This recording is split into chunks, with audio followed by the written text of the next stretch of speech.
Hey y'all, it's Mama here, and look, it's Eachit. And you know what? We was just bored tonight, and we was like, you know what? We haven't done Penthouse Forum in a long time. It's been a long time. It's been a long time, huh, babe? Okay, so we're gonna do that because we find it to be interesting and fun, and I think some people might also enjoy it too. Okay, so Eachit, you gonna start off for us? I am going to start off. All right, this is called Deep in the Heart of Texas. All right, here I go. I spent my teenage years getting thrown out of a few different schools. Authorities stuck in me In my crawl. crawl. Oh, excuse me. What's a crawl? What is a crawl? By 16? Is that like a butthole?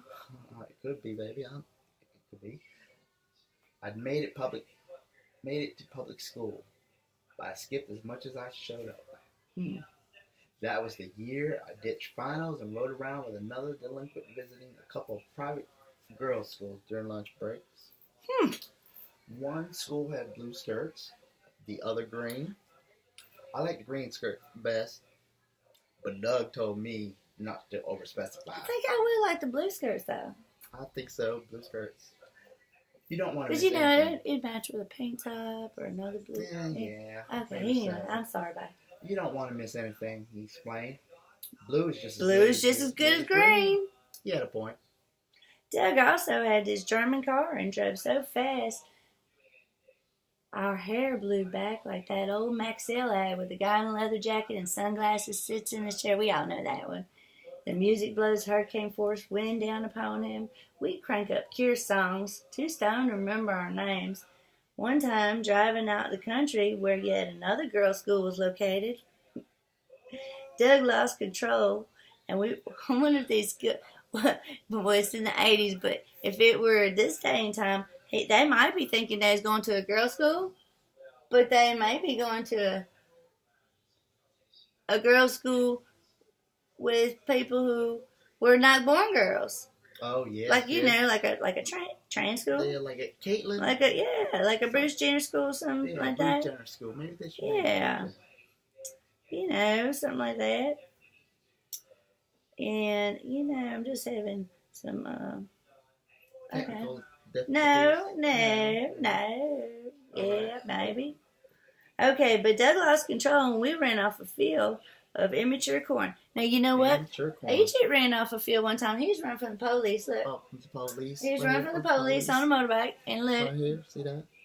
You see that big old scar? Yeah, he just drove that motorcycle right into a fence, a barbed wire fence, and then didn't want to tell his mama or nobody, didn't want to get in no trouble. So he had his friends sew him up. Yeah. Sounds about like the time when he couldn't afford an orthodontist anymore, but he had braces, so they just pulled the braces off his teeth for him. Now, that's some good friends. But anyway, Doug lost control. We ran off the field into immature corn. The engine mounts broke on one side. On our way back into town, every bump in the engine slamming into the hood, it didn't matter much to me. I was happy to regally lose myself in juvenilia, blowing smoke to the Brit-pop beat as Doug screamed through red lights and did donuts in half-empty grocery store parking lots. Johnny Unitas had a restaurant in Townsend, and we sometimes sit in a lot across from it drinking beer. Other times we land down the hill from the country club where the last of the town's grass tennis court sat. I watched girls with perfectly brushed hair chew gum and memorize. What? How's that go? Chew gum and memorialize. Memorialize summer spent in Nag's Head. I'm country, but I can spell. Yeah, Nag's Head. I'm white trash, but I can spell. Isn't that funny? Nag's Head, this is North Carolina. Got a guy named Doug. That is silly. Are we in North Carolina this time? Oh my goodness. My gravy. It's Texas. Or Gibson Island. They smoked Marble Lights and drank Diet Coke. And that was the smell of victory. What I hadn't recognized was a need for discretion. My parents had split, and I had managed to manipulate them when bad news came. If only life had been so tumultuous. If only I wasn't the product of a broken home. But I got in a lot of trouble. Car crashing kind of trouble. You won't manipulate a grown-up out of pains in their wallets as easy as you do the ones in your chest or in their mind. So I rode bitch. and rarely had money of my own. I skipped back and forth between my old man's apartment and my mom's house, but not by choice. Somewhere in there, I started dating a nice girl. She's been a debutante. A debutante? I thought they stopped having them in the 40s. I think they still had them a little bit, maybe in the 80s, maybe. I don't know. Or could have been, or a debutante, or she could have been. Anyway, her dad was my stepdad's business attorney. I hear you, debutante, coming through now. And that meant she was a good girl. No one thought I was a good kid. More than one expulsion, and you lose that sobriquet. That's why I have her around. Things headed further south the day I came home to see my mom waving my report card like a cleaver. Uh-oh. They say, "You stopped showing up to school." I turned around and walked out. The old man wasn't any happier to see me. Since the divorce, they had devised a simple plan of communication. "Tell your father you need new clothes," Mom would direct me. In response, my father would grimace. "You tell your mother I work hard for my money. And make sure she gives me a heads up before she spends $6.99 on my card." That's right. But this time, they each actually gotten the nerve to phone each other, and they hatched a plan of plans. Send me to Texas for the summer.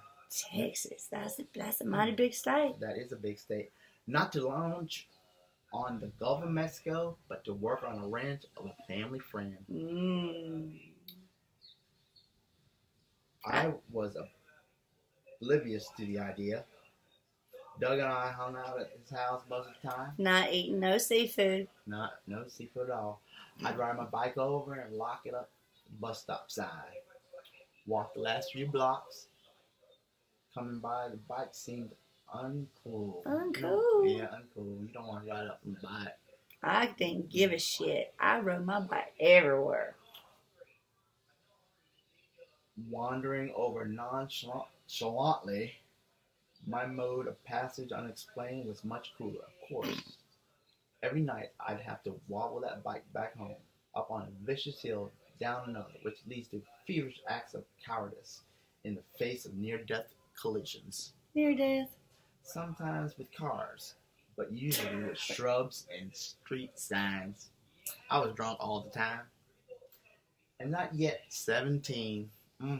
Sounds kind of familiar. Life was one giant dare. I sometimes took. He looked and he took it. And other times crumbled in the face of it. Just as summer started to gear up, Mom broke the bad news. But not until after she broiled a steak and made the red roasted potatoes she knew I loved, a Caesar salad on the side. This was the meal I'd have asked for if I was ever convicted for a heinous crime. I didn't even see the bad news coming. To me, a meal like that, well, it just seemed like she was finally back to her senses. We were just going to get along just fine. She said just as calm as you tell someone their horoscope. "Your father and I decided to send you to work on a ranch in Texas this summer." I remember desperately trying to handle the information like an adult, but I couldn't finish eating. I couldn't even look her in the face. I mean, didn't she understand this was a popular girl I was seeing? She even said to herself, the girl wasn't going to wait around while I worked on some fucking ranch in Texas.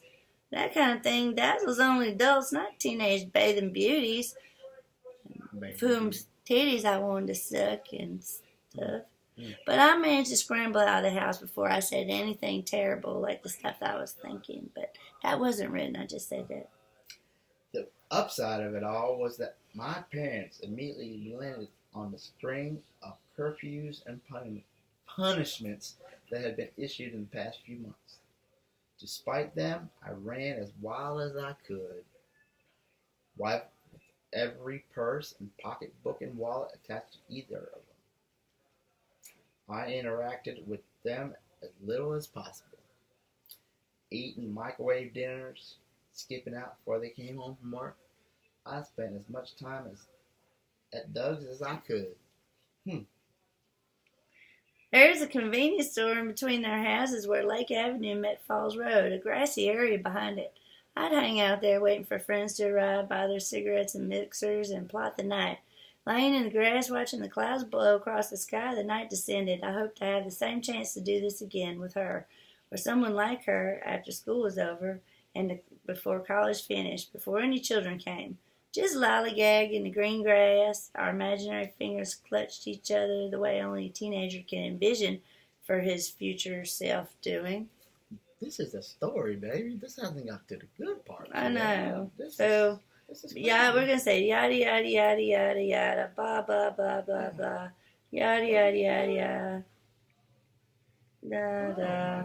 Oh, this is real boring. It is a very boring. I don't see no sex, babe. I don't see none. What did we get ourselves into? Well, I struggle with Les, the same spot where my brother used to ding me with his dead arms and fist my ass. He didn't even flinch when he fist my ass, but I flinched. What? I pulled back again to punch him again, but he just fisted me again. He grabbed his fist in midair, then he dropped it. Now hold on, kid. I'm gonna do you a solid. He held out his other palm to reveal a handful of different colored pills. Take these. He handed me a beer. I scooped them in my hand and started to take them. Wait, what the fuck is this? The hinky guy spoke up. We ain't aiming to do nothing to you except fist you a few more times with a little bit of DP. I didn't know what he was talking about, but I swallowed the pills down. Wood the beer. I was old hat taking drugs. I didn't know the effects of it. For years, I spent the better part of house parties going from bathroom to bathroom in search of that particular pill bottle. And the boy that was trapped in there who told everybody he was straight, but really he was gay because I want to stick his dick. I don't know. Take a handful, see what happens. My whole life up to that point could be described as such. Take a handful, see what happens. Well, you know, that's a good little saying for a nice young gay boy to have, is just take a handful, see what happens. Take an assful too, see what happens. Take a handful in your assful. Huh. So, oh look, his friend giggled a little like a little boy out of nowhere. This leather-skinned woman of 5 feet tall, shaped like a beer keg. Shaped like a beer keg? Shaped like a beer keg. That is not very Look, they said, we got you a hooker. Mm. No, I told you guys already, I lost my virginity. There's a girl back home. I got a girl. You know that girl that's got a dick? Mr. Hinky spoke up again. She ain't got to know word one. I walked away and got in the car, tried to get away, but the keg-shaped hooker hopped in before I could lock those doors. Now tell him what that keg. I wish I was shaped like a keg. Keg? Am I shaped like a keg, baby? No, definitely not, baby. I'm not shaped like a keg? No. Oh. Well, anyway, let's see what the keg-shaped hooker did. She said, listen, honey, right there, you see? Listen, honey, she said, her voice thickly accented. Larry Pay. It's cool. All I could think was this was far away from cool as you could get. Before I had a chance to say anything, she went to work on my pants. I tried to push her away, but she was a real pro. Hands, then lips, suction and all. I don't know if it was shame or her skill, but I got carried away and arrived at the destination she targeted before you could say my whole name. She sat upright in her seat and she smiled at me. Huh. Out you go, I said, ever the gentleman. Opening the door, and she looked at me bewildered. That same goddamn head tilt. She got out though, and I hit the gas and let the force of exhilaration shut the door. She smelled like stale sweat, menthol cigarettes, and vinegary tequila. That might be a good smell if you're just horny enough. I don't know, baby. The whole car smelled like that. It wouldn't go away. I bet he still fucked it. A few days later, Les and I finished up on the ranch. The damn car smelled the same. Wait, there was no fucking to happen that night? I don't know what's going on. What is it? We tried to find Penthouse forums, and you know what? They've made them so hard to find online. So, you know, we're just going to make it good. Look, I left out the car. I instantly remembered the extinguisher in the trunk. I grabbed it as I grabbed my cock, and I sprayed that extinguisher while I stroked my cock real hard. Yeah, and then that little wait, what was she shaped like again? Keg. That keg-shaped bra. She came up to me while I was swinging that extinguisher. Struck my cock. She came up. She started sucking it. Yeah. And wow. The rest. Oh, look. Here's the last part. Got a good report from Les. He said, please, his little experiment the adults had cooked up worked out well. I looked up and realized I shared nothing in common with him because I was gay. I know this story, really. Whew. Any fear I'd had about the hole in that little LTDC. Wait, what was she shaped like? Keg. That if any fear I'd had about the hole in that cake-shaped girl evaporated then and there. I had little trouble with the car. It happens to the best of us, son. Now, we apologize that we didn't read you a real forum because we really thought it was. We're going to have to preview these before we actually do these. But that didn't make it fun. Well, it don't. It just really doesn't. It take everybody by surprise, even us. But anyway, so if you have any questions or comments or you want to send in your own forum story, just let me know in the comments, and me and Eachit will read it, and we will read it so well. Yes. And we thank you, and we hope that you have a good evening. Merry Christmas.